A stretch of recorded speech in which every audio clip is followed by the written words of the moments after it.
Good morning. Corporate അക്കൗണ്ടിങ്ങിൻ്റെ ഇൻഡയസിലത്തെ അടുത്ത ക്ലാസ്സിലേക്ക് നമുക്ക് കടക്കാം. കഴിഞ്ഞ ക്ലാസ്സിൽ നമ്മൾ ഡിസ്കസ് ചെയ്തിരുന്നത് ഒരു ജനറൽ ബോറോയിങ്സും സ്പെസിഫൈഡ് ബോറോയിങ്സും ബോറോയിങ് കോസ്റ്റിന് റിലേറ്റഡ് ആയിട്ടുള്ള ജനറൽ ബോറോയിങ്സിൻ്റെയും സ്പെസിഫിക് ബോറോയിങ്സിൻ്റെയും പ്രോബ്ലംസാണ് നമ്മൾ കഴിഞ്ഞ ക്ലാസ്സിൽ നിർത്തുന്നുണ്ടായിരുന്നത്. ഇൻഡയസ് 23 ആണ് നമ്മൾ ഡിസ്കസ് ചെയ്യുന്നുണ്ടായിരുന്നത്. ഏതാണ്ട് അത് കഴിഞ്ഞു, അധികമൊന്നുമില്ല. അതിൽ ഒരു പ്രോബ്ലം ചെയ്തിട്ടുണ്ടായിരുന്നു. നമ്മൾ ജനറൽ ബോറോയിങ്സിൻ്റെ ഒരു പ്രോബ്ലം ചെയ്തിട്ടാണ് നമ്മൾ കഴിഞ്ഞ ക്ലാസ്സിൽ നിർത്തിയത്. ഇനി നമുക്ക് അതിൻ്റെ കണ്ടിന്യൂവേഷൻ ക്ലാസ്സിലേക്ക് കിടക്കാം. ഇതാണ് ഇന്നത്തെ ആദ്യത്തെ പ്രോബ്ലം. ആ ജനറൽ ബോറോയിങ്സ് ഒന്നും കൂടി എക്സ്പ്ലെയിൻ ചെയ്യാനുള്ള ഒരു പ്രോബ്ലം കൂടി നമുക്ക് നോക്കാം. Jain limited had borrowed 10% bank loan of rupees 12 lakhs and 9.5% bank loan of rupees 8 lakhs for the construction of a qualifying assets which began on 1st January 2020. Okay. അപ്പം Jain limited എന്ത് ചെയ്തിട്ടുണ്ട്? ബോറോ ചെയ്തിട്ടുണ്ട്. Construction of A qualifying അസറ്റിന് വേണ്ടിയിട്ട് അവർ 12 ലാഖും അതുപോലെ ഇപ്പോൾ 10% ഇൻട്രസ്റ്റിൽ 12 ലാക്സ് റുപ്പീസും 9.5 ഇൻട്രസ്റ്റിൽ 8 ലാക്ക് റുപ്പീസും മേടിച്ചിട്ടുണ്ട്. എന്തിനാണ്? ഒരു ക്വാളിഫയിങ് അസറ്റ് ഏതാണെന്ന് പറഞ്ഞിട്ടില്ല, പക്ഷേ ക്വാളിഫയിങ് അസറ്റാണ് കൃത്യമായിട്ട് പറഞ്ഞിട്ടുണ്ട്. അപ്പോൾ അതിൻ്റെ കൺസ്ട്രക്ഷന് വേണ്ടിയിട്ടാണ്. Which began on 1st January 2020. അതിൻ്റെ കൺസ്ട്രക്ഷൻ സ്റ്റാർട്ട് ചെയ്തിരിക്കുന്നത് 1st January 2020 ആണ്. Then expenditure drawn for borrowing was 11 lakh from 12 lakh and 6 lakh from 8 lakh. അപ്പോൾ നമ്മൾ 12 ലാക്സും 8 ലാക്സുമാണ് മൊത്തം നമ്മൾ ബോറോ ചെയ്തേക്കുന്നത്. മൊത്തം അപ്പോൾ 20 ലാക്സ് ആണ് നമ്മൾ ഫണ്ട് ലോൺ എടുത്തിരിക്കുന്നത്. അതിൽ ഇവർ ഉപയോഗിച്ചേക്കുന്നത് 12 ലാക്സിൽ നിന്ന് 11 ലാക്കും എടുത്തിട്ടുണ്ട്. അതുപോലെ 8 ലാക്സിൽ നിന്ന് 6 ലാക്സും എടുത്തിട്ടുണ്ട്. അപ്പോൾ 20 ലാക്സ് മേടിച്ചാൽ എത്ര ഉപയോഗിച്ചിട്ടുള്ളൂ? 17 ലാക്സ് ഉപയോഗിച്ചിട്ടുള്ളൂ. അപ്പോഴാണ് ഇത് എന്ത് ബോറോയിങ്സ് ആവുന്നത്? ജനറൽ ബോറോയിങ്സ് ആവുന്നത്. നമ്മൾ കഴിഞ്ഞ പ്രോബ്ലത്തിൽ അങ്ങനെ തന്നെയായിരുന്നല്ലോ. 22 ലാക്സ് ബോറോ ചെയ്തിട്ടുണ്ടായിരുന്നു. 20 ലാക്സ് മാത്രമാണ് ടണലിൻ്റെ ഇന്നലെ ചെയ്തത്, കഴിഞ്ഞ ദിവസം ചെയ്ത ടണലിൻ്റെ കൺസ്ട്രക്ഷന് വേണ്ടിയിട്ട് 20 ലാക്സ് ഉപയോഗിച്ചിട്ടുള്ളൂ. 2 ലാക്സ് വർക്കിംഗ് ക്യാപിറ്റലാണ് യൂസ് ചെയ്തത്. അപ്പോൾ അതുപോലെ തന്നെയാണ് ഇവർ ബോറോ ചെയ്ത എമൗണ്ട് എന്ന് പറയുന്നത് 20 ലാക്സ് ആണ്. പക്ഷേ ഇതിൻ്റെ കൺസ്ട്രക്ഷന് വേണ്ടിയിട്ട് 11ഉം 6ഉമായിട്ട് 17 ലാക്സ് ഉപയോഗിച്ചിട്ടുള്ള. ബാക്കി 3 ലാക്സ് എന്താ ചെയ്തതെന്ന് ഇവിടെ പറഞ്ഞിട്ടില്ല. അപ്പോൾ നമുക്കത് അറിയേണ്ട ആവശ്യമില്ല, നമ്മൾ ഉപയോഗിച്ചത് ചെയ്താൽ മതി. അത് ചെയ്തിട്ടുണ്ട്. Calculate borrowing cost to be capitalised for the year ended 31st April 2020. 1st April 2020. Okay. അപ്പോൾ നമ്മളോട് ബോറോയിങ് കോസ്റ്റ് കണ്ടുപിടിക്കാനായിട്ട് പറഞ്ഞിരിക്കുന്നു. എത്ര പീരീഡിലേക്കുള്ളതാണ്? 1st April 2020 നമ്മൾ അക്കൗണ്ട്സ് പ്രിപ്പയർ ചെയ്യുമ്പോൾ, അല്ലെങ്കിൽ 31st മാർച്ചിനാണല്ലോ സാധാരണ അക്കൗണ്ട്സ് ക്ലോസ് ചെയ്യുക. അതിൽ പ്രിപ്പയർ ചെയ്യുമ്പോൾ നമുക്ക് എത്ര രൂപയാണ് borrowing cost to be capitalised എന്ന് കണ്ടുപിടിക്കാനാണ് ക്വസ്റ്റ്യൻ. അപ്പോൾ ഇങ്ങനെ ഒരു വലിയൊരു എമൗണ്ട് എടുത്തിട്ട് അതിൽ കുറച്ച് എമൗണ്ട് മാത്രം ഏതെങ്കിലും ഒരു ക്വാളിഫയിങ് അസറ്റിൻ്റെ കൺസ്ട്രക്ഷന് വേണ്ടി യൂസ് ചെയ്തു എന്ന് പറയുന്ന ക്വസ്റ്റ്യൻസ് ആണെങ്കിലാണ് അതെന്താവുക? ജനറൽ ബോറോയിങ്സ് ആവുക. സ്പെസിഫിക് ബോറോയിങ്സിലാണെങ്കിൽ നമ്മൾ എത്ര രൂപ മേടിച്ചു അത് മുഴുവൻ ആ അസറ്റിൻ്റെ യൂട്ടിലൈസേഷൻ അല്ലെങ്കിൽ കൺസ്ട്രക്ഷന് വേണ്ടി നമ്മൾ യൂസ് ചെയ്യണം. അത് സ്പെസിഫിക് ബോറോയിങ്. ജനറൽ ബോറോയിങ്സ് ആണെങ്കിൽ ചിലപ്പോൾ ഈ പറഞ്ഞോളം തന്നെ 20 ലക്ഷം എടുക്കും, അതിൽ 17 ലക്ഷം മാത്രം ഉപയോഗിക്കുള്ള, ബാക്കി 3 ലക്ഷം വേറെ ഏതെങ്കിലും ആവശ്യങ്ങൾക്ക് എടുക്കും. അപ്പോൾ അതെന്ത് ബോറോയിങ്സ് ആയി? ജനറൽ ബോറോയിങ്സ് ആയി. അപ്പോൾ നമുക്കിതിൽ പ്രോബ്ലം ചെയ്യാനായിട്ട് തുടങ്ങാം. ജനറൽ ബോറോയിങ്സ് ആകുമ്പോൾ നമ്മൾ കഴിഞ്ഞ ദിവസം ഒരു ഇക്വേഷൻ പഠിച്ചിരുന്നു. അതിൽ നമ്മൾ ഏറ്റവും ആദ്യം എന്താണ് കണ്ടുപിടിക്കുന്നത്? ക്യാപിറ്റലൈസേഷൻ റേറ്റ് ആണ് കണ്ടുപിടിക്കുന്നത്. അപ്പോൾ അത് ഇക്വേഷൻ എഴുതാം. Capitalisation rate is equal to weighted average borrowing cost divided by weighted average borrowing into 100. അപ്പോൾ ആദ്യം നമ്മൾ എന്ത് കണ്ടുപിടിക്കണം? വെയ്റ്റഡ് ആവറേജ് ബോറോയിങ് കോസ്റ്റ് കണ്ടുപിടിക്കണം. അതായത് നമുക്ക് ബോറോ ചെയ്തതിൻ്റെ കോസ്റ്റ് എത്ര വന്നിരിക്കുന്നു, നമ്മൾ എത്രയൊക്കെ ബോറോ ചെയ്തേക്കുന്നത്, ഉപയോഗിച്ചതിനില്ലാട്ടെ എത്രയാണോ ലോൺ എടുത്തത് അതിൻ്റെയാണ് കണ്ടുപിടിക്കുന്നത്. ഞാൻ കഴിഞ്ഞ ദിവസം പറഞ്ഞിരുന്നു, ക്യാപിറ്റലൈസേഷൻ റേറ്റ് കണ്ടുപിടിക്കാനായിട്ട് നമ്മൾ എന്ത് യൂസ് ചെയ്യണം? നമ്മൾ എത്ര രൂപയാണ് ലോൺ എടുത്തത്, അതിൽ ഉപയോഗിച്ചിട്ടില്ല നമ്മൾ നോക്കേണ്ട ആവശ്യമില്ല. എത്ര രൂപയാണ് ലോൺ എടുത്തേക്കുന്നത് അതാണ് നമ്മൾ കൺസിഡർ ചെയ്യേണ്ടത്. അടുത്തതിനാണ് യൂസ് ചെയ്ത എമൗണ്ട് നമ്മൾ നോക്കേണ്ടത്. അപ്പോൾ നോക്കുക, weighted average borrowing cost is equal to എത്രയാണ്? 12 ലാക്സ് ആണ് അതിൻ്റെ ഇൻട്രസ്റ്റ് റേറ്റ് എന്ന് പറയുന്നത് 10% ആണ്. അപ്പോൾ 12 ലാക്സ് ഇൻറ്റു 10% പ്ലസ് പിന്നെ അടുത്ത എത്ര മേടിച്ചിരിക്കുന്നത്? 8 ലാക്സ് ആണ്. 8 ലാക്സ് ഇൻറ്റു അതിൻ്റെ പെർസെൻറ്റേജ് എന്ന് പറയുന്നത് 9.5% ആണ്. ദാറ്റ് ഇസ് ഈക്വൽ ടു എത്ര കിട്ടും? 1,20,000 പ്ലസ് 76,000 എത്ര കിട്ടി? 1,96,000 ആണ് നമുക്ക് എന്ത് കിട്ടുക? വെയ്റ്റഡ് ആവറേജ് ബോറോയിങ് കോസ്റ്റ് കിട്ടുക. നമ്മൾ എത്ര എമൗണ്ട് ആണ് ലോൺ എടുത്തത് അതിൻ്റെ മുകളിലെ ബോറോയിങ് കോസ്റ്റ് കണ്ടുപിടിച്ചത് രണ്ടും കൂടി ആഡ് ചെയ്യുക. അപ്പോൾ നമുക്ക് വെയ്റ്റഡ് ആവറേജ് ബോറോയിങ് കോസ്റ്റ് 1,96,000 കിട്ടും. നെക്സ്റ്റ് വെയ്റ്റഡ് ആവറേജ് ബോറോയിങ് ആണ് നമ്മൾ കണ്ടുപിടിക്കുന്നത്. വെയ്റ്റഡ് ആവറേജ് ബോറോയിങ് എന്ന് പറയുന്നത് എത്രയാണ്, എന്താണ്, നമ്മൾ എത്ര രൂപയാണ് ലോൺ എടുത്തിരിക്കുന്നത് അതിന് നമ്മൾ എന്ത് യൂസ് ചെയ്ത് നോക്കേണ്ട ആവശ്യമില്ല. എത്ര രൂപയാണ് നമ്മൾ ഉപയോഗിച്ചത് എന്ന് നമ്മൾ നോക്കേണ്ട ആവശ്യമില്ല. എത്ര രൂപയാണ് നമ്മൾ ലോൺ എടുത്തത് ആ എമൗണ്ടാണ് ഇവിടെ കൺസിഡർ ചെയ്യേണ്ടത്. അപ്പോൾ എത്രയാണ് 12 lakhs 8 lakhs വെച്ച് മൊത്തം നമ്മൾ എത്ര ബോറോ ചെയ്തിട്ടുണ്ട്, 20 lakhs നമ്മൾ ബോറോ ചെയ്തിട്ടുണ്ട്. അപ്പോൾ weighted average borrowing is equal to 12 lakhs plus 8 lakhs 20 lakhs നമുക്ക് വെയ്റ്റഡ് ആവറേജ് ബോറോയിങ് കിട്ടും. അപ്പോൾ നമുക്ക് രണ്ടും കിട്ടി. നമുക്ക് എന്ത് കണ്ടുപിടിക്കാം, ഇനി ക്യാപിറ്റലൈസേഷൻ റേറ്റ് കണ്ടുപിടിക്കാം. Capitalisation rate is equal to നമ്മൾ നേരത്തെ കണ്ടുപിടിച്ച വെയ്റ്റഡ് ആവറേജ് ബോറോയിങ് കോസ്റ്റ് എത്രയാണ്, 1,96,000 divided by weighted average borrowing 20 lakhs into 100. അപ്പോൾ നമുക്ക് എത്ര കിട്ടി, 9.8 കിട്ടി. അപ്പോൾ നമുക്ക് ക്യാപിറ്റലൈസേഷൻ റേറ്റ് 9.8% അത് കിട്ടി. ഇനി അടുത്ത് എന്താ കണ്ടുപിടിക്കുന്നത്, അത് രണ്ടാമത്തെ ഇക്വേഷൻ നമ്മൾ പഠിച്ചിട്ടുണ്ടായിരുന്നു. Borrowing cost to be capitalised equal average expenditure on asset into capitalisation rate. അതായത് ആവറേജ് എക്സ്പെൻഡിച്ചർ ഓൺ അസറ്റ് എന്ന് പറഞ്ഞാൽ എന്താണ്, നമ്മൾ ആ ലോൺ എടുത്തതിൽ ഈ അസറ്റിന് വേണ്ടി എത്ര ഉപയോഗിച്ചു അതാണ് നമ്മൾ കൺസിഡർ ചെയ്യേണ്ടത്. അല്ലാണ്ട് മൊത്തം ലോൺ എടുത്തതെല്ലാം ഉപയോഗിക്കുക. അത് നേരത്തെ ക്യാപിറ്റലൈസേഷൻ റേറ്റ് കണ്ടുപിടിക്കാനായിട്ട് നമ്മൾ മൊത്തം എടുത്ത ലോൺ എമൗണ്ട് നമ്മൾ കൺസിഡർ ചെയ്തു. ഇവിടെ നമ്മൾ ഉപയോഗിക്കേണ്ടത് ഈ ക്വാളിഫയിങ് അസറ്റിൻ്റെ കൺസ്ട്രക്ഷന് വേണ്ടിയിട്ട് നമ്മൾ എത്ര രൂപ ഉപയോഗിച്ചു അതിൽ കൃത്യമായിട്ട് പറഞ്ഞിട്ടുണ്ട്. 11 lakh 6 lakh മൊത്തം എത്രയുണ്ട്, 17 lakhs ഉണ്ട്. അപ്പോൾ that is equal to average expenditure on the asset is equal to 70 lakhs into capitalisation rate നമ്മൾ നേരത്തെ എന്ത് കണ്ടുപിടിച്ചിട്ടുണ്ട്, 9.8% കണ്ടുപിടിച്ചിട്ടുണ്ട്. ഇനി ഈ 9.8 എന്ന് പറയുന്ന ഈ ക്യാപിറ്റലൈസേഷൻ റേറ്റ് ഒരു കൊല്ലത്തേക്ക് ഉള്ളതാണ്. നമ്മളോട് എത്ര പീരീഡിലത്തെയാണ്, കഴിഞ്ഞ പ്രോബ്ലത്തിൽ നമ്മൾ എത്ര കൊല്ലത്തെ, 2 കൊല്ലത്തെയാണ് കണ്ടുപിടിച്ചത്. കാരണം ക്വസ്റ്റ്യനിൽ പറഞ്ഞിട്ടുണ്ടായിരുന്നു 2 കൊല്ലത്തെ കണ്ടുപിടിക്കാനായിട്ട്. ഇവിടെ എന്താ പറയുന്നത് വെച്ചാൽ ഒന്ന് ശ്രദ്ധിക്കുക, നമ്മുടെ ഈ ബിൽഡിങ്ങിൻ്റെ കൺസ്ട്രക്ഷൻ തുടങ്ങിയത് എന്നാണ്, 1st January 2020 കൺസ്ട്രക്ഷൻ തുടങ്ങിയത്. നമ്മൾ അന്ന് പറഞ്ഞിട്ടുണ്ടായിരുന്നു നമ്മൾ പർച്ചേസ് ചെയ്ത അല്ലെങ്കിൽ നമ്മൾ ബോറോ ചെയ്ത എമൗണ്ട് ആ കൺസ്ട്രക്ഷൻ്റെ പർപ്പസിന് യൂസ് ചെയ്ത പീരീഡ് തൊട്ടേ നമുക്കിത് ക്യാപിറ്റലൈസ് ചെയ്യാൻ പറ്റുള്ളൂ എന്ന് പറഞ്ഞിട്ടുണ്ടായിരുന്നു. അതായത് ഇപ്പോൾ ഞാനിപ്പോൾ ചിലപ്പം കഴിഞ്ഞ വർഷം ഒരു സെപ്റ്റംബറിലോ ഒക്ടോബറിലോ എങ്ങനെ എനിക്ക് ബാങ്കിൽ നിന്ന് ലോൺ പാസ്സായിട്ടുണ്ടാവും. പക്ഷേ നെക്സ്റ്റ് ജാനുവരിയിൽ മാത്രമേ ഞാൻ ആ ബിൽഡിങ്ങിൻ്റെ അല്ലെങ്കിൽ ഏത് ആ ക്വാളിഫയിങ് അസറ്റിൻ്റെ കൺസ്ട്രക്ഷൻ സ്റ്റാർട്ട് ചെയ്തിട്ടുള്ളൂ എന്ന് വിചാരിക്കുക. അപ്പോൾ നമ്മൾ ക്യാപിറ്റലൈസേഷൻ എന്നോട്ട് സ്റ്റാർട്ട് ചെയ്യാൻ പറ്റുള്ളൂ, 1st January തൊട്ട് സ്റ്റാർട്ട് ചെയ്യാനായിട്ട് പറ്റുള്ളൂ. അതിന് മുമ്പ് നമുക്ക് ചെയ്യാനായിട്ട് പറ്റില്ല. എന്നാണോ നമ്മുടെ ക്വാളിഫയിങ് അസറ്റിൻ്റെ കൺസ്ട്രക്ഷൻ അല്ലെങ്കിൽ ആ ക്വാളിഫയിങ് അസറ്റിൻ്റെ മുകളിൽ ആ എക്സ്പെൻഡിച്ചർ ചിലവാക്കി തുടങ്ങുന്നത് അന്ന് തൊട്ടേ നമുക്ക് ക്യാപിറ്റലൈസ് ചെയ്യാനായിട്ട് പറ്റുള്ളൂ. അപ്പോൾ ഇവരെന്നാ ബാങ്ക് ലോൺ എടുത്തതെന്നൊന്നും പറഞ്ഞിട്ടില്ല, പക്ഷേ അവിടെ കൃത്യമായിട്ട് പറഞ്ഞിട്ടുണ്ട് എന്നൊട്ടാ കൺസ്ട്രക്ഷൻ തുടങ്ങിയിരിക്കുന്നത്, 1st January തൊട്ടാണ് കൺസ്ട്രക്ഷൻ തുടങ്ങിയിരിക്കുന്നത്. അപ്പോൾ അന്ന് തൊട്ടുള്ള ഇൻട്രസ്റ്റ് മാത്രമേ നമുക്ക് എന്ത് ചെയ്യാൻ പറ്റുള്ളൂ, ക്യാപിറ്റലൈസ് ചെയ്യാനായിട്ട് പറ്റുള്ളൂ. നമ്മൾ ചിലപ്പോൾ ഇൻട്രസ്റ്റ് നമ്മൾ മേടിച്ചെന്നോട്ട് നേരത്തെ പറഞ്ഞ എക്സാമ്പിളിൽ സെപ്റ്റംബറിലോ ഒക്ടോബറിലോ നമുക്ക് ലോൺ പാസ്സായിട്ടുണ്ടെങ്കിൽ ആ മാസം തൊട്ട് നമ്മൾ എന്ത് കൊടുക്കേണ്ടതായിട്ട് വരും, ഇൻട്രസ്റ്റ് കൊടുക്കേണ്ടതായിട്ട് വരും. പക്ഷെ അത് ക്യാപിറ്റലൈസ് ചെയ്യാനായിട്ട് പറ്റില്ല, അസറ്റിൻ്റെ കൂടെ ആഡ് ചെയ്യാനായിട്ട് പറ്റില്ല. എന്ന് തൊട്ടാണോ ആ എമൗണ്ട് ഈ ക്വാളിഫയിങ് അസറ്റിൻ്റെ കൺസ്ട്രക്ഷന് വേണ്ടി യൂസ് ചെയ്യുന്നത് അന്ന് തൊട്ടേ നമുക്ക് അസറ്റിൻ്റെ കൂടെ ആഡ് ചെയ്ത് ക്യാപിറ്റലൈസ് ചെയ്യാനായിട്ട് പറ്റുള്ളൂ. അപ്പോൾ ഇവിടെ നമ്മൾ കൺസ്ട്രക്ഷൻ സ്റ്റാർട്ട് ചെയ്ത് 1st January തൊട്ടാണ്. അപ്പോൾ നമ്മുടെ ക്യാപിറ്റലൈസേഷൻ സ്റ്റാർട്ട് ചെയ്യുന്നത് എന്ന് തൊട്ടാണ്, 1st January തൊട്ടാണ്. ദെൻ നമ്മളോട് ഉണ്ടാക്കാൻ പറഞ്ഞിരിക്കുന്നത് ഏത് പീരീഡാണ്, 1st April നമ്മളൊരു അക്കൗണ്ട് പ്രിപ്പയർ ചെയ്യാനും പറഞ്ഞിരിക്കുന്നു. അപ്പോൾ എത്ര മാസം വരും, January, February, March ആകെ 3 മാസത്തെ കേസ് നമ്മളോട് ചെയ്യാനായിട്ട് പറഞ്ഞിട്ടുള്ളൂ. അടുത്ത വർഷം നമുക്ക് 12 മാസം ചെയ്യാം. പക്ഷെ ഇപ്പം നമ്മളോട് പറഞ്ഞിരിക്കുന്നത് 1st January 2020 കൺസ്ട്രക്ഷൻ സ്റ്റാർട്ട് ചെയ്തു.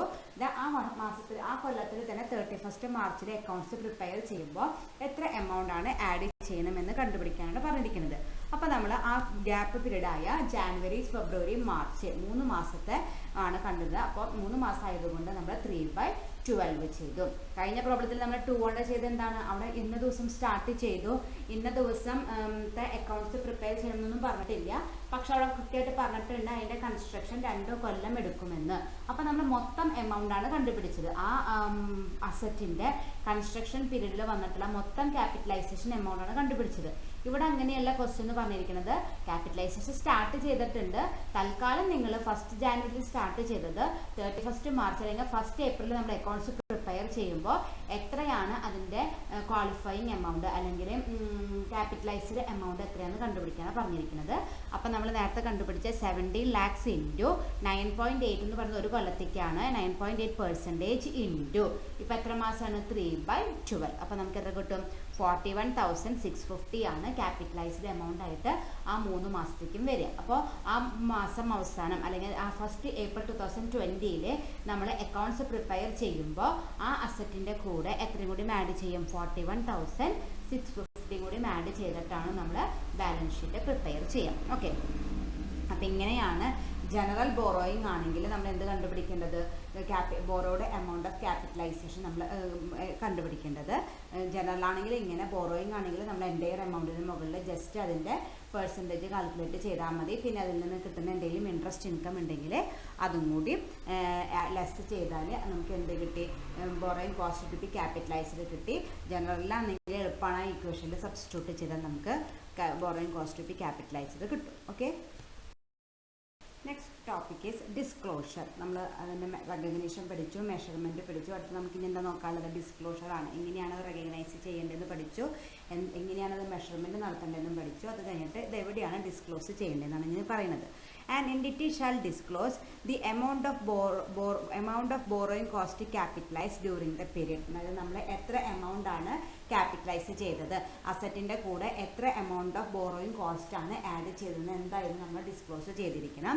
The capitalisation rate used to determine the amount of borrowing cost eligible for capitalisation. അതുപോലെ നമ്മളിപ്പോൾ അത് ജനറൽ ബോറോയിങ് ആണെങ്കിൽ നമ്മൾ എന്ത് കണ്ടുപിടിച്ചിട്ടുണ്ടായിരുന്നു? Capitalisation rate കണ്ടുപിടിച്ചിരുന്നു. അത് നമ്മൾ ഈ capitalised amount of borrowing cost കണ്ടുപിടിക്കാനായിട്ട് എത്ര ക്യാപിറ്റലൈസേഷൻ റേറ്റ് ആണ് ഉപയോഗിച്ചത് എന്ന് കൃത്യമായിട്ട് മെൻഷൻ ചെയ്തിരിക്കണം. ഈ രണ്ട് കാര്യം നിർബന്ധമുള്ളതാണ്. ഒന്നെന്ന് പറയുന്നത് നമ്മൾ എത്ര എമൗണ്ട് ഓഫ് ബോറോയിങ് കോസ്റ്റ് ആണ് ക്യാപിറ്റലൈസ് ചെയ്തത്, എത്ര എമൗണ്ട് ആണ് നമ്മുടെ അസറ്റിനോട് കൂടി ആഡ് ചെയ്യുന്നത് കൃത്യമായിട്ട് പറയണം. അതുപോലെ അത് കണ്ടുപിടിക്കാനായിട്ട് ജനറൽ ബോറോയിങ് ആണെങ്കിൽ amount of borrowing cost to be capitalised കണ്ടുപിടിക്കാനായിട്ട് യൂസ് ചെയ്ത ക്യാപിറ്റലൈസേഷൻ റേറ്റും നമ്മൾ മെൻഷൻ ചെയ്തിരിക്കണം, ഡിസ്ക്ലോസ് ചെയ്തിരിക്കണം. ഈ രണ്ട് കാര്യങ്ങൾ നിർബന്ധമായിട്ടും ഡിസ്ക്ലോസ് ചെയ്തിരിക്കണം. ഓക്കെ, അപ്പോൾ ഇത്രയുമാണ് നമുക്ക് ഈ ഒരു ഇൻഡയസിൽ പഠിക്കാനുള്ളത്. ബോറോയിങ് കോസ്റ്റായി ഇൻഡയസ് 23ക്ക് ഇത്രയ്ക്കുള്ള ചെറിയൊരു ഇൻഡയസ് ആണ്. നമ്മൾ അതിൻ്റെ കൃത്യമായിട്ട് പഠിച്ചു വയ്ക്കണം. മെയിനായിട്ടും അതിൻ്റെ മീനിങ്ങും ഒബ്ജക്റ്റീവ്, സ്കോപ്പ്, ഡെഫിനിഷൻ, ഈ 3 കാര്യങ്ങൾ പഠിച്ചു വയ്ക്കുക. പിന്നെ അതിൻ്റെ അക്കൗണ്ടിങ് ട്രീറ്റ്മെൻറ്റ് പറഞ്ഞിട്ടുണ്ടായിരുന്നു, അതും അതുപോലെ അതിൻ്റെ മെഷർമെൻറ്റും അതിൻ്റെ 2 സ്പെസിഫിക്കും ജനറലും ഉണ്ട്. ഞാനിപ്പോൾ പഠിച്ച ഡിസ്ക്ലോഷറും അത്രയ്ക്കുള്ള അധികം പ്രോബ്ലംസ് ഇല്ലാത്തൊരു ഇൻഡയസ് ആണിത്. അപ്പോൾ അത് കൃത്യമായിട്ട് പഠിച്ചു വയ്ക്കുക. Okay, next is provisions, contingent liability and contingent assets. അതായത് ഞാൻ അടുത്ത നമ്മൾ ഇൻഡയസ് 37 ആണ് നമുക്ക് പഠിക്കാനുള്ളത്. ഇതടക്കം 2 കൂടി ഇനി പഠിക്കാനുണ്ട്. ഇൻഡയസ് 37 പഠിക്കാനുണ്ട്, ഇൻഡയസ് 38 കൂടി പഠിക്കാനുണ്ട്. അങ്ങനെയാണ് നമ്മൾ ഈ ചാപ്റ്റർ തീരുള്ളൂ. ഓൾറെഡി നമ്മൾ 4 ഇൻഡയസുകൾ പഠിച്ചു കഴിഞ്ഞു, ഈ 2 കൂടി പഠിക്കാനുണ്ട്. ഇനി അടുത്തതാണ് നമ്മുടെ provisions, contingent liability and contingent assets. അതായത് ഇൻഡയസ് 37 നമ്മുടെ കമ്പനിയുടെ പ്രൊവിഷൻസിനും അതുപോലെ കണ്ടീജൻറ്റ് ലയബിലിറ്റീസും അസറ്റും റിലേറ്റഡ് ആയിട്ടുള്ള ഇൻഡയസ് ആണത്. The Ind AS 37 deals with provisions, contingent liabilities and contingent assets. അതാണ് വേണ്ടത്. ഇനി നമുക്ക് നേരിട്ട് ഒബ്ജക്റ്റീവ്, നമുക്കറിയാലോ ഒരു ഇൻഡയസ് പഠിക്കുമ്പോൾ ആദ്യം പഠിക്കുന്ന 2 ഐറ്റംസ് ആണ് ഒബ്ജക്റ്റീവ്സും സ്കോപ്പും. അത് നമുക്ക് ഒബ്ജക്റ്റീവ് നോക്കാം. The objective of this standard is to ensure that appropriate criteria and measurement bases are applied to provisions, contingent liabilities and contingent assets, and that sufficient information is disclosed in the notes to enable users to understand their nature, timing and amount. അതായത് ഇതിൻ്റെ objective പറയുന്നത് 2 ഒബ്ജക്റ്റീവായിട്ട് പറഞ്ഞിരിക്കുന്നത്. To ensure that appropriate criteria and measurement basis are applied to provisions, contingent liabilities and assets. ഈ 3 സംഭവങ്ങൾക്കും, അതായത് provision, contingent assets, contingent ലയബിലിറ്റീസിനൊക്കെ appropriate ആയിട്ടുള്ള ക്രൈറ്റീരിയയും മെഷർമെൻറ്റ് ബേസിസും ഒക്കെ നമ്മൾ എൻഷുർ ചെയ്തിട്ടുണ്ട്. അതായത് എങ്ങനെ വേണം നമ്മൾ പ്രൊവിഷൻസ് മെഷർ ചെയ്യാനായിട്ട്, കണ്ടീജൻറ്റ് ലയബിലിറ്റീസ് എങ്ങനെ മെഷർ ചെയ്യണം, കണ്ടീജൻറ്റ് അസറ്റ്സ് എങ്ങനെ മെഷർ ചെയ്യണം, അതിനെക്കുറിച്ച് കൃത്യമായിട്ടുള്ള സ്റ്റാൻഡേർഡ്സും ബേസിസും ഒക്കെ നമ്മൾ പ്രൊവൈഡ് ചെയ്തിട്ടുണ്ടോ എന്ന് എൻഷുർ ചെയ്യണം. Plus that sufficient information is disclosed in the notes to enable users to understand their nature, timing and amount. ആ ഇൻഫർമേഷൻ നമ്മൾ എന്ത് ചെയ്യണം? നോട്ടായിട്ട് കൊടുത്തിട്ടുണ്ടോ? അതായത് ഇപ്പോൾ നമുക്കറിയാം, നമ്മൾ ഏറ്റവും അധികം പഠിച്ചിട്ടുണ്ട് നമ്മുടെ ഫിനാൻഷ്യൽ സ്റ്റേറ്റ്മെൻറ്റിൽ ഇൻറ്റേർണലായിട്ടും എക്സ്റ്റേണലായിട്ടും പല യൂസേഴ്സ് ഉണ്ടെന്ന്. ആ യൂസേഴ്സിന് ഒക്കെ ഇൻഫർമേഷൻ കിട്ടാനുള്ള രീതിയിൽ ഈ ഇതിന് റിലേറ്റഡ് ആയിട്ടുള്ള എല്ലാ ഇൻഫർമേഷനും നോട്ടായിട്ട് കൊടുത്തിട്ടുണ്ടോ എന്ന് എൻഷുർ ചെയ്യും വേണം. That enables the users to understand their nature, timing and amount. അതിൻ്റെ നേച്ചറും അതിൻ്റെ ടൈമിങ്ങും അതിൻ്റെ എമൗണ്ടും കൃത്യമായിട്ട് മനസ്സിലാവുന്ന രീതിയിൽ ഒരു നോട്ട് പോലെ ഈ ഇൻഫർമേഷനൊക്കെ പ്രൊവൈഡ് ചെയ്തിട്ടുണ്ട് എന്ന് മെൻഷുർ ചെയ്യലാണ് ഈ ഇന്ത്യ IS 37ൻ്റെ മെയിൻ ഒബ്ജക്റ്റീവായിട്ട് പറയുന്നത്. ഒന്നാമത്തെ ഒബ്ജക്റ്റീവ് പ്രൊവിഷൻസും കണ്ടീജന്റ് ലയബിലിറ്റീസും അസറ്റ്സിൻ്റെ ഒക്കെ മെഷർമെൻറ്റിന് വേണ്ടിയിട്ട് അപ്രോപ്രിയേറ്റ് ബേസിസ് പ്രൊവൈഡ് ചെയ്തിട്ടുണ്ടെന്ന് നോക്കണം. സെക്കൻഡ് വൺ അതിൻ്റെ നോക്കണം ഈ ഇൻഫർമേഷനൊക്കെ യൂസേഴ്സിന് ഉപകാരപ്രദമായ രീതിയിൽ ഡിസ്ക്ലോസ് ചെയ്തിട്ടുണ്ടോ എന്ന് മെൻഷുർ ചെയ്യുന്നതാണ് ഇതിൻ്റെ മെയിൻ ഒബ്ജക്റ്റീവായിട്ട് പറയുന്നത്. Okay, next is scope. അപ്പോൾ നമ്മൾ ആദ്യം എന്ത് പഠിച്ചു? ഒബ്ജക്റ്റീവ് പഠിച്ചു. ഇനി ഇതിൻ്റെ സ്കോപ്പ് നോക്കാം. India IS 37 shall be applied by all entity in accounting for provision, contingent liabilities and contingent asset except those resulting from. അതായത് ഈ നമ്മൾ അക്കൗണ്ടിങ് ട്രീറ്റ്മെൻറ്റിലെ provisions, contingent liability, contingent asset ഒക്കെ കാൽക്കുലേറ്റ് ചെയ്യുമ്പോൾ എല്ലായിടത്തും ഇത് അപ്ലിക്കബിൾ ആണ്.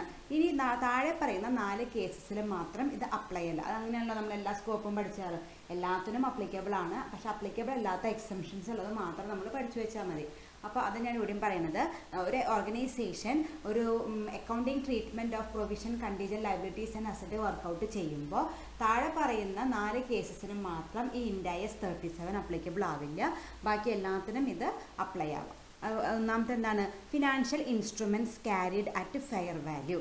അതായത് നമ്മൾ ഉപയോഗിക്കുന്ന ഫിനാൻഷ്യൽ ഇൻസ്ട്രുമെൻറ്റ്, നമ്മുടെ കമ്പനിയിൽ എന്തൊക്കെ ഫിനാൻഷ്യൽ ഇൻസ്ട്രുമെൻറ്റ്സ് യൂസ് ചെയ്യുന്നുണ്ടോ അതൊക്കെ ഫെയർ വാല്യൂ മെഷർമെൻറ്റ് ആണെങ്കിൽ അത് തന്നെ അപ്ലൈ ചെയ്യില്ല. അതിന് അപ്ലൈ ചെയ്യുന്ന ഇന്ത്യ IS ആണ് ഇന്ത്യ IS 39. അത് പ്രകാരമാണ് നമ്മൾ അതിൻ്റെ അക്കൗണ്ടിങ് ട്രീറ്റ്മെൻറ്റ് നടത്തേണ്ടത്. ഓക്കെ, അപ്പോൾ ഒന്നാമത്തേതാണ് financial instruments carried at fair value. നമ്മുടെ കമ്പനിയിലത്തെ ഏതെല്ലാം ഫിനാൻഷ്യൽ ഇൻസ്ട്രുമെൻറ്റ്സ് ആണ് ഫെയർ വാല്യൂവിൽ മെഷർമെൻറ്റ് നടത്തിയിട്ടുള്ളത് അതിന് ഈ ഇന്ത്യ IS അല്ല, അതിന് അപ്ലിക്കബിൾ ഇന്ത്യ IS 39 ആണ്. Then executory contract in which both parties partially perform their obligation to an equal extent. അതായത് എക്സിക്യൂട്ടറി കോൺട്രാക്ട് എന്ന് വെച്ചാൽ എന്താണ്? എക്സിക്യൂട്ടറി കോൺട്രാക്ട് എന്ന് വെച്ചാൽ 2 പാർട്ടി ഒരു കോൺട്രാക്റ്റ് ആകുമ്പോൾ, നിങ്ങൾ BRMലൊക്കെ പഠിക്കുന്നുണ്ടാവും. കോൺട്രാക്റ്റ് ആകുമ്പോൾ എന്താണ്? 2 പാർട്ടീസ് ഉണ്ടാവും. ഈ കോൺട്രാക്റ്റിലെ 2 പാർട്ടികളുടെ ഭാഗത്തു നിന്നും അവരുടെ ഒബ്ലിഗേഷൻ കഴിഞ്ഞിട്ടില്ല. അവരുടെ ഒബ്ലിഗേഷൻ ഫുള്ളായിട്ട് കംപ്ലീറ്റ് ചെയ്തിട്ടില്ല. കുറച്ച് പെർഫോം ചെയ്തിട്ടുണ്ട്, പക്ഷെ മേജർ ഏരിയ ഇനിയും പെൻഡിങ് ആണ്. അങ്ങനത്തെ കോൺട്രാക്റ്റിനെ വിളിക്കുന്ന പേരാണ് എക്സിക്യൂട്ടറി കോൺട്രാക്ട്. അതാണ് ഇവിടെ എഴുതിയിരിക്കുന്നത്. In which both parties partially perform their obligation to an equal extent. അതിലൊരു 30% മാത്രമേ അവർ പെർഫോം ചെയ്തിട്ടുള്ളൂ. അവർക്ക് ഇനിയും അതിൻ്റെ ഒബ്ലിഗേഷൻ ബാക്കിയുണ്ട് 2 പേരുടെ ഭാഗത്തു നിന്നും. അങ്ങനെയുള്ള കോൺട്രാക്റ്റാണ് എക്സിക്യൂട്ടറി കോൺട്രാക്റ്റ്. ആ എക്സിക്യൂട്ടറി കോൺട്രാക്റ്റുകൾക്കും ഇത് അപ്ലിക്കബിൾ അല്ല. ഇന്ത്യ IS 37 അപ്ലിക്കബിൾ അല്ല. Then third one, insurance contract with the policy holders. Insurance കോൺട്രാക്റ്റിനും എന്ത് അപ്ലിക്കബിൾ അല്ല? ഈ ഇന്ത്യ IS 37 അപ്ലിക്കബിൾ അല്ല. Then events or transactions covered by any other India IS. അതുപോലെ ഇപ്പോൾ നേരത്തെ നമ്മൾ പറഞ്ഞില്ലേ, ഫിനാൻഷ്യൽ ഇൻസ്ട്രുമെൻറ്റ്സിന് വേണ്ടിയിട്ട് വേറൊരു ഇന്ത്യ IS ഉണ്ട്. അതുപോലെ വേറെ ഏതെങ്കിലും ഒരു ആക്ടിവിറ്റീസിന് സെപ്പറേറ്റ് ആയ ഇന്ത്യ IS ഉണ്ടെങ്കിൽ അതിനൊന്നും ഇത് അപ്ലിക്കബിൾ ആവില്ല. അതിന് സ്യൂട്ടായിട്ടുള്ള, ഇപ്പോൾ നമ്മൾ നേരത്തെ പഠിച്ചു, ഇൻകം ടാക്സിനാണെങ്കിൽ 12 ഉണ്ട്, സ്റ്റോക്കിനാണെങ്കിൽ 2 ഉണ്ട്. അങ്ങനെ നമ്മൾ ഓരോന്നിനും ഓരോ ഇന്ത്യ ISകൾ പഠിച്ചു. അപ്പോൾ അങ്ങനെ സെപ്പറേറ്റ് ആയിട്ട് ഇന്ത്യ ISകൾ ഉള്ള ഐറ്റത്തിനൊന്നും ഇത് ഇവൻറ്റ്സിനോ ട്രാൻസാക്ഷനൊന്നും ഇത് അപ്ലിക്കബിൾ ആവില്ല. അപ്പോൾ ഇങ്ങനെ 4 എക്സംഷൻസ് ആണുള്ളത്. ഒന്നാമത്തത് ഫിനാൻഷ്യൽ ഇൻസ്ട്രുമെൻറ്റ്സിന് അപ്ലിക്കബിൾ അല്ല, എക്സിക്യൂട്ടറി കോൺട്രാക്റ്റിന് അപ്ലിക്കബിൾ അല്ല, ദെൻ ഇൻഷുറൻസ് കോൺട്രാക്റ്റിന് അപ്ലിക്കബിൾ അല്ല. അതുപോലെ events and transactions have separate India IS. ഏതെങ്കിലും ഒരു ഇവൻറ്റിനോ ട്രാൻസാക്ഷനോ സെപ്പറേറ്റ് ആയിട്ടൊരു ഇന്ത്യ IS ഉണ്ടെങ്കിൽ അതിനും ഇത് അപ്ലൈ ചെയ്യേണ്ട ആവശ്യമില്ല. അതിൻ്റെ ട്രീറ്റ്മെൻറ്റുകൾക്കൊക്കെ അതിൻ്റെ കൺസേൺഡ് ഇന്ത്യ IS അപ്ലൈ ചെയ്താൽ മതി. അപ്പോൾ ഇതാണ് സ്കോപ്പിൽ പഠിക്കേണ്ടത്. ഏതിനൊക്കെയാണ് എക്സംഷൻ എന്നുള്ളത്. Okay, next is definition. ഇതിൽ യൂസ് ചെയ്യുന്ന കുറച്ച് ഡെഫിനിഷൻസ് നമുക്ക് പഠിക്കാനുണ്ട്. ആദ്യത്തെ ഡെഫിനിഷനാണ് provision. A provision is a liability of uncertain timing or amount. It is a liability of uncertain timing or amount. നമ്മൾ അൺസർട്ടൈൻ ആയിട്ടുള്ള ഒരു എമൗണ്ടിനെ വിളിക്കുന്ന പേരാണ് ഇറ്റ് ഈസ് എ ലൈബിലിറ്റി. ആ ലൈബിലിറ്റിനെ വിളിക്കുന്ന പേരാണ് പ്രൊവിഷൻ എന്ന് പറയുന്നത്. നമ്മൾ പല പ്രൊവിഷൻസും കണ്ടിട്ടുണ്ട്. Provision for depreciation, provision for taxation, provision for bad debts, provision for doubtful debts, provision for discount on creditors, debtors, അങ്ങനെയൊക്കെ നമ്മൾ കുറേ പഠിച്ചിട്ടുണ്ട്. അപ്പോൾ അതുപോലത്തെ ഒരു പ്രൊവിഷൻ തന്നെയാണ്. അതിൽ നമ്മൾ എല്ലാ പ്രൊവിഷൻസും നമ്മൾ ഏത് സൈഡിലാണ് കാണാറ്? ലയബിലിറ്റി സൈഡിൽ തന്നെയാണ് കാണാറ്. അപ്പോൾ A provision is A liability of uncertain timing or amount. Uncertain ആയിട്ടുള്ള ഒരു എമൗണ്ടിനെ കുറിച്ചിട്ടോ ടൈമിങ്ങിനെ കുറിച്ചിട്ടുള്ള ലയബിലിറ്റിനെ വിളിക്കുന്ന പേരാണ് പ്രൊവിഷൻ. ഇനി അടുത്ത് നമുക്ക് പഠിക്കാനുള്ളത് ലയബിലിറ്റിയുടെ ഡെഫിനിഷനാണ്.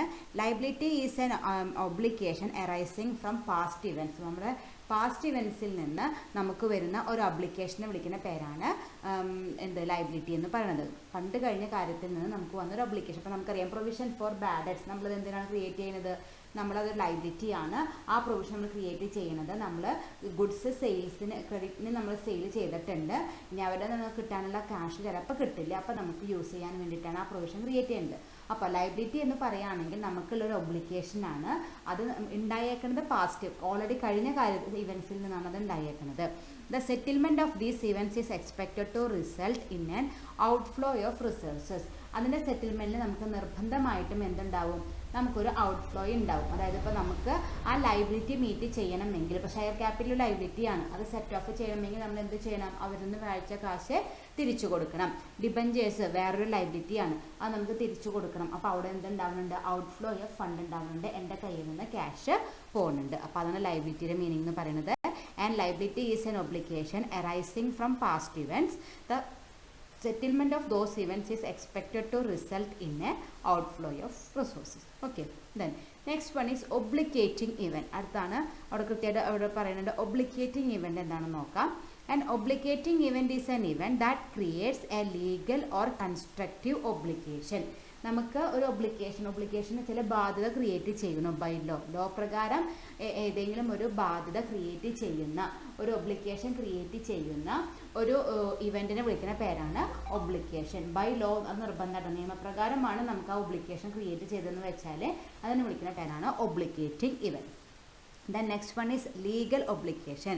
It is an obligation that derives from a contract or legislation. അപ്പോൾ ലീഗൽ ഒബ്ലിഗേഷൻ എന്ന് വെച്ചാൽ നേരത്തെ ഒബ്ലിഗേറ്റിംഗ് ഇവൻ്റ് ആയിരുന്നു. ഇത് ലീഗൽ ഒബ്ലിഗേഷൻ എന്ന് വെച്ചാൽ ഞാൻ നേരത്തെ പറഞ്ഞല്ലോ, നമുക്കൊരു ഒബ്ലിഗേഷൻ ക്രിയേറ്റ് ചെയ്യണോ ലോ പ്രകാരം. ആ ഒബ്ലിഗേഷനെ വിളിക്കുന്ന പേരാണ് legal obligation. It is an obligation that drives from A contract or legislation. ഒരു നിയമപ്രകാരം നമുക്ക് കിട്ടുന്ന ഒരു ഒബ്ലിഗേഷനെ വിളിക്കുന്ന പേരാണ് ലീഗൽ ഒബ്ലിഗേഷൻ എന്ന് വിളിക്കുന്നത്. അങ്ങനെ ഒരു ലീഗൽ ഒബ്ലിഗേഷൻ ഉള്ള ഇവൻറ്റിനെ വിളിക്കുന്ന പേരാണ് നമ്മൾ നേരത്തെ പഠിച്ച ഒബ്ലിഗേറ്റിംഗ് ഇവൻറ്റ്. രണ്ടും റിലേഷൻഷിപ്പ് ഉള്ളതാണ്. അതായത് നമുക്ക് നിയമപ്രകാരം കിട്ടുന്ന ഒരു ഒബ്ലിഗേഷൻ, ഒരു ബാധ്യത നമുക്ക് കിട്ടിയത് നിയമപ്രകാരമാണെങ്കിൽ ആ ഒബ്ലിഗേഷനെ വിളിക്കുന്ന പേരാണ് ലീഗൽ ഒബ്ലിഗേഷൻ വിളിക്കുന്നത്. ഒരു ഇവൻറ്റിൽ അങ്ങനെ ഒരു ലീഗൽ ഒബ്ലിഗേഷൻ ഉണ്ടെങ്കിൽ ആ ഇവൻറ്റിനെ വിളിക്കുന്ന പേരാണ് ഒബ്ലിഗേറ്റിംഗ് ഇവൻറ്റ്. രണ്ടും റിലേറ്റ് ചെയ്തിട്ട് പഠിക്കാം. Okay, then next one is constructive obligation. നേരത്തെ നമ്മൾ പഠിച്ച ലീഗൽ ഒബ്ലിഗേഷൻ എന്ന് പറയുകയാണെങ്കിൽ നിയമപ്രകാരം കിട്ടിയ ബാധ്യതയാണ്. ഇനി അടുത്ത് പഠിക്കാനുള്ളത് കൺസ്ട്രക്റ്റീവ് ഒബ്ലിഗേഷൻ ആണ്. It is an obligation where by practice policy or a settlement the undertaking has indicated that it will accept certain responsibility. അതായത് ഈ ഒബ്ലിഗേഷനിൽ നമ്മൾ എന്തെങ്കിലും ഒരു പോളിസിയോ സെറ്റിൽമെൻറ്റോ പ്രകാരം the undertaking has indicated that it will accept a certain responsibility.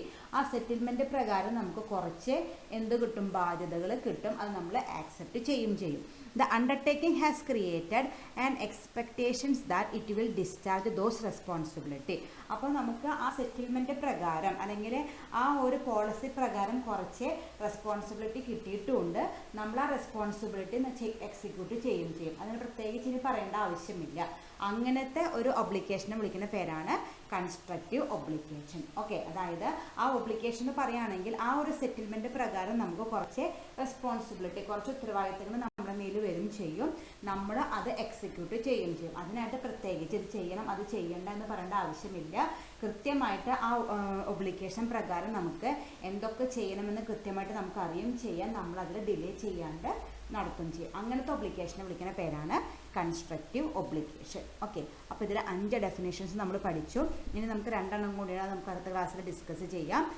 ഈ 5 കൃത്യമായിട്ട് പഠിച്ചു വെക്കണം. പ്രൊവിഷൻ എന്ന് പറയുകയാണെങ്കിൽ ലയബിലിറ്റിയാണ്. Liability of uncertain timing or amount.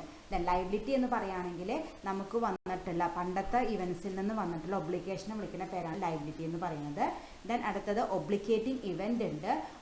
ഒരു നിയമപ്രകാരം നമുക്ക് എന്തെങ്കിലും ലീഗൽ ഒബ്ലിഗേഷൻ വന്നാൽ അതിനെ വിളിക്കുന്ന പേരാണ്, ഒരു ലീഗൽ ഒബ്ലിഗേഷൻ ഉള്ള ഇവൻറ്റിനെ വിളിക്കുന്ന പേരാണ് ഒബ്ലിഗേറ്റിംഗ് ഇവൻ്റ് എന്ന് വിളിക്കുന്നത്.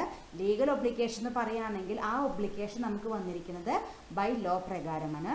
ദെൻ കൺസ്ട്രക്റ്റീവ് ഒബ്ലിഗേഷൻ എന്ന് പറയുകയാണെങ്കിൽ ആ ഒരു പോളിസി അല്ലെങ്കിൽ ഒരു സെറ്റിൽമെൻറ്റ് പ്രകാരം നമുക്ക് കുറച്ച് റെസ്പോൺസിബിലിറ്റി കിട്ടും ചെയ്യും, ആ റെസ്പോൺസിബിലിറ്റി നമ്മൾ എക്സിക്യൂട്ട് ചെയ്യുകയും ചെയ്യും. അതിനെ വിളിക്കുന്ന പേരാണ് കൺസ്ട്രക്റ്റീവ് ഒബ്ലിഗേഷൻ. ഓക്കെ, ഇനി ബാക്കി രണ്ടെണ്ണം നമുക്ക് അടുത്ത ക്ലാസ്സിൽ ഡിസ്കസ് ചെയ്യാം.